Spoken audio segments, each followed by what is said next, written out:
Continuando, então, o nosso programa de respostas para as perguntas que surgem por ocasião dos nossos cursos, das nossas palestras sobre física quântica. Hoje nós vamos responder uma pergunta que é geralmente formulada. Segundo a física quântica, Deus existe? Esta é a pergunta que nós vamos responder hoje. Mas antes é preciso que você saiba dois importantes aspectos relacionados com esta pergunta. E antes ainda disso, nós vamos refletir um pouco sobre esse Deus da física quântica, se ele existir. Segundo a física quântica, Deus existe. Mas na física quântica existe espaço para um Deus? E neste caso, que Deus seria esse? Quais seriam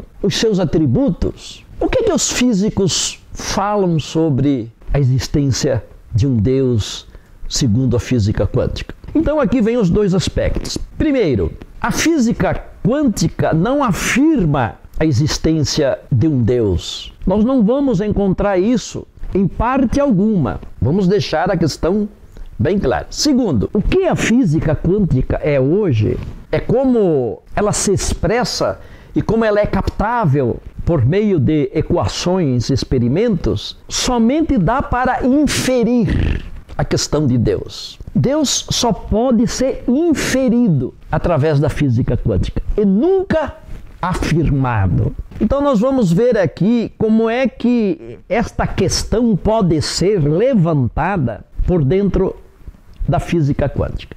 Primeiro vamos ver a inferência cósmica, alguma evidência cósmica sobre a possibilidade de Deus cogitável na física quântica. O primeiro dado é o fato do universo funcionar num regime de ordem, equilíbrio e harmonia. É assim que o universo funciona. Tudo funciona com ordem, equilíbrio e harmonia. Só para nós termos assim uma ideia, olha o equilíbrio entre o muito grande e o muito pequeno. A força forte, a força nuclear forte, que mantém unidas as partículas do núcleo atômico, ela é 100.000 vezes mais forte do que a chamada força nuclear fraca, que está relacionada à degradação da matéria, à radioatividade da matéria.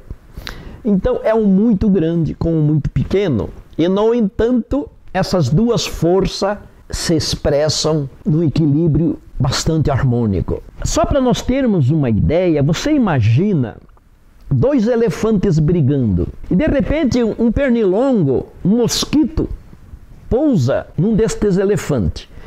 Por causa desta diferença de peso, o elefante perde a briga. Ou seja, o equilíbrio é tão tênue, é tão justo, que qualquer diferença produz o desequilíbrio. É assim que o universo funciona, perfeitamente ajustado. Isso tanto em escala macroscópica como em escala microscópica. Outra evidência cósmica que chama a atenção dos físicos está relacionada com as chamadas constantes universais. Por exemplo, a expansão do universo ocorre por meio da chamada constante H, constante de Hubble, que é uma taxa da expansão perfeitamente ajustada. Outra constante cosmológica é a constante lambda, que é uma relação entre a energia existente no universo e o espaço vazio. A outra constante, a famosa constante ômega, né? Que é a constante da densidade entre a média, o tamanho do universo e a quantidade de matéria. Para que o universo pudesse ter surgido e para que ele possa se sustentar, é necessário que essa constante ômega, essa densidade de matéria, seja de 10 átomos de hidrogênio por metro cúbico. Hoje, o universo apresenta 8 átomos de hidrogênio por metro cúbico. Isto não pode ser obra do acaso. Isto foi ajustado por algo. Então os físicos trabalham com esta inferência também. Nós temos algumas evidências matemáticas aqui, né? Por exemplo, no processo da evolução, a passagem do aminoácido para a proteína, evoluindo naturalmente, seriam necessários mais do que 15 bilhões de anos só para a passagem do aminoácido para a proteína. Agora você imagina o tempo necessário para a transição de outros processos. Mas, segundo os cálculos, o universo tem a idade de 15 bilhões de anos. Portanto, com base na evolução do aminoácido para a proteína, o universo precisaria ser bem mais antigo do que é, bem mais velho. Isto é uma outra evidência de que o universo não é obra do acaso. Isso prova que a evolução darwiniana é matematicamente impossível, né? É uma evidência matemática. Para se sustentar a ideia de que o universo e tudo que ele contém, do modo como ele funciona, fosse obra do acaso, você imagina um grande depósito. Nesse grande depósito existem todo tipo de peças, engrenagens, parafusos, molas, fios elétricos, plástico, ferro, chips, circuito, tudo, absolutamente tudo. Tudo arrumadinho neste almoxorifado. De repente, neste almoxorifado bate um vento forte e mistura tudo. Mistura parafuso com rosca, com fio elétrico, com tudo. E quando o vento para, surge um Boeing montado por obra do acaso. Então as peças durante a ventania, se bater uma, foram se encaixando e caiu. E saiu um Boeing. Fizeram para você achar que o universo é obra do acaso, você teria que admitir isso também. Este Boeing surgido no almoxorifado como obra do acaso. Os físicos fizeram o cálculo de que se o universo de fato é obra do acaso, onde as coisas se encontraram por acaso, ele precisaria ter no mínimo 50 bilhões de anos. E, no entanto, os cálculos mostram que o universo só tem 15 anos. Aqui nós temos uma outra evidência matemática de que o universo não é obra do acaso.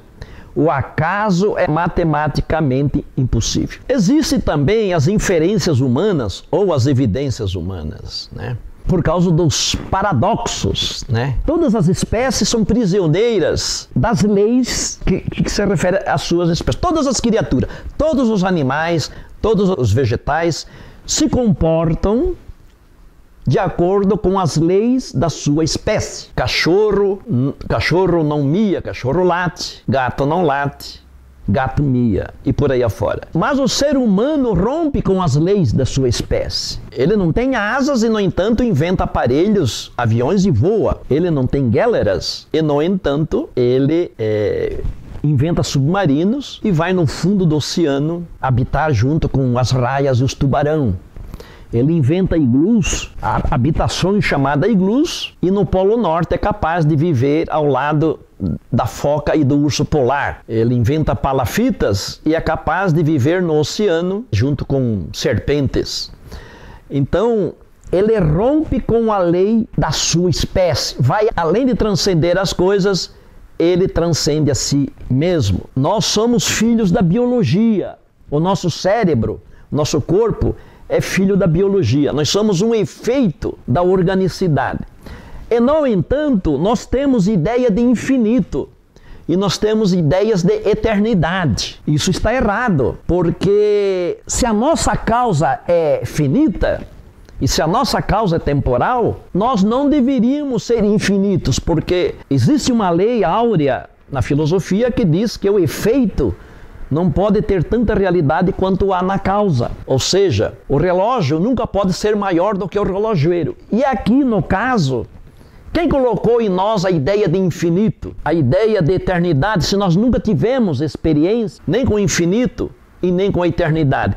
E segundo Freud, nós só podemos ajuizar sobre conteúdos vividos, mas nós não vivemos nunca nem a eternidade e nem o infinito. Nós não deveríamos ter alguma coisa colocou e coloca essas ideias em nós. Todas as culturas de todas as épocas tiveram os seus deuses, de forma diferente tiveram os seus deuses, que é um poder acima da realidade cósmica, acima da realidade física. Todas as culturas sempre tiveram esse impulso para o transcendente, esse impulso para o metafísico, esse impulso para o metacorpóreo, para o metafenomênico. Os estudos mostram que a humanidade tende para algo externo a ela. A humanidade tende para algo que está fora da realidade física, da realidade material. Esta é uma outra evidência, uma evidência humana, de que parece que existe algo que está além deste universo. Por fim, vem a inferência quântica. Através do colapso da função de onda, a consciência de um observador materializa o objeto quântico. Nós já falamos isso em outro vídeo, né? A mente humana é capaz de materializar um objeto quântico. Nós sabemos que o mundo é feito de partículas. Partículas compõem átomos e átomos compõem moléculas. E a molécula compõe as coisas. Então, a realidade material, ela pode ser materializada pela consciência. Isto coloca, este poder da consciência, esse poder coloca a consciência fora e acima da realidade cósmica. Mais uma evidência de que existe algo que está além da realidade cósmica. Nós falamos das leis que existem no universo hoje, que produziram a vida inteligente. Através da evolução, estas leis, através dos princípios, através das forças, através das constantes cosmológicas, depois de um tempo de evolução, produziram a vida inteligente. Então, o surgimento da vida inteligente dependeu destas propriedades, destes princípios, destas leis. Mas os estudos mostram que já no início, na origem do universo, lá no Big Bang, essas leis já estavam presentes na grande lei unificada, atrás da qual estão os físicos.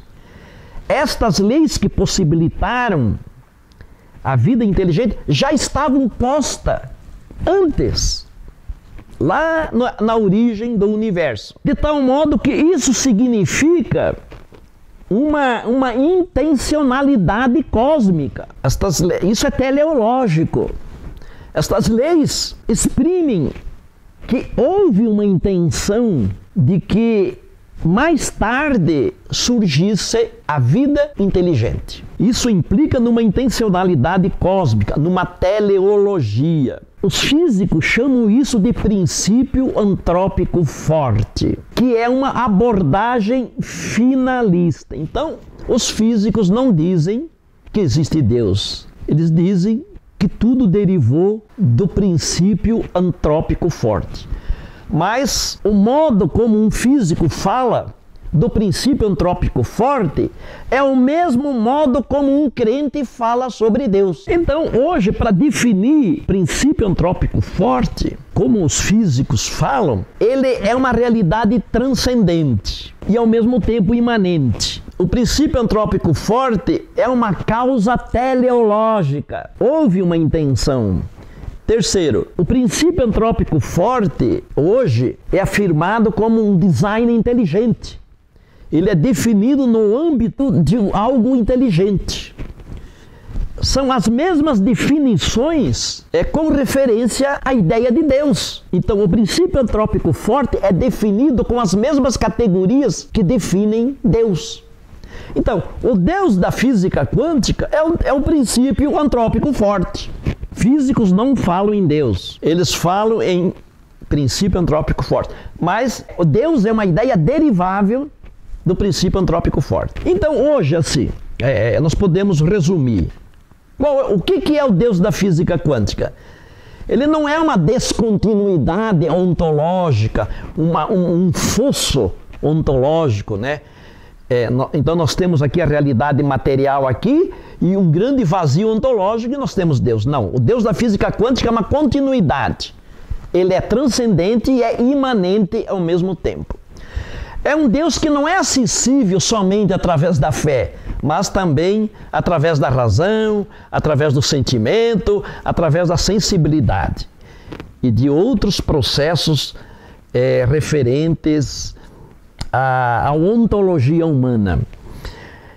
O Deus da física quântica, formatado na ideia de princípio antrópico forte, ele é apenas transcendente, mas não é diferente. Ele se confunde conosco. O universo se confunde com Deus e Deus se confunde com o universo. Ele não é um outro ontológico, né? Um abismo de alteridade.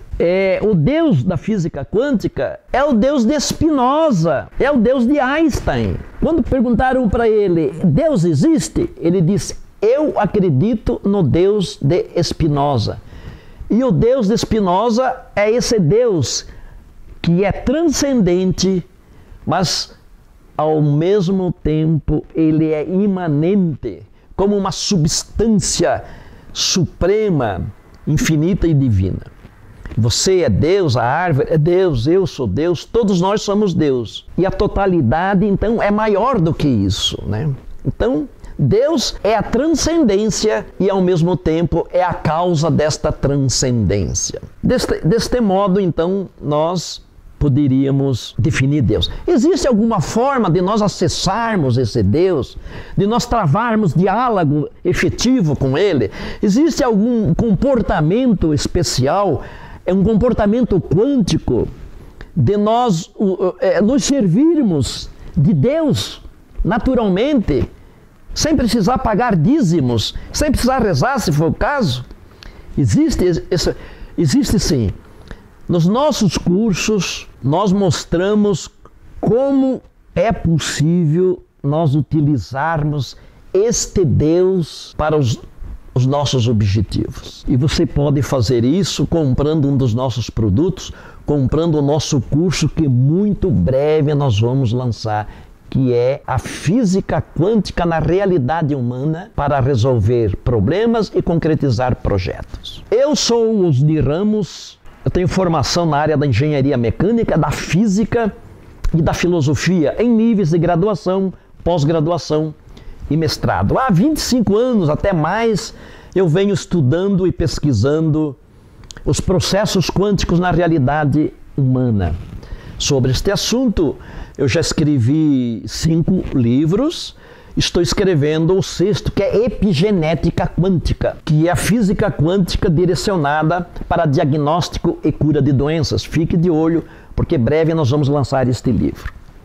Se você estiver interessado em conhecer mais o nosso trabalho, as nossas pesquisas, conhecer mais sobre Deus e física quântica, a utilização de Deus para o nosso benefício, clique aí num desses links aí que aparece, e você vai ser direcionado para essas informações. Tudo isso aí que eu falei aqui e muito mais, você encontra no meu último livro, A Física Quântica na Vida Real, que eu interpreto a física quântica para o público não especializado e mostro como utilizar isto como ferramenta de uma forma científica, rigorosamente científica e ao mesmo tempo compreensível. Um abraço quântico.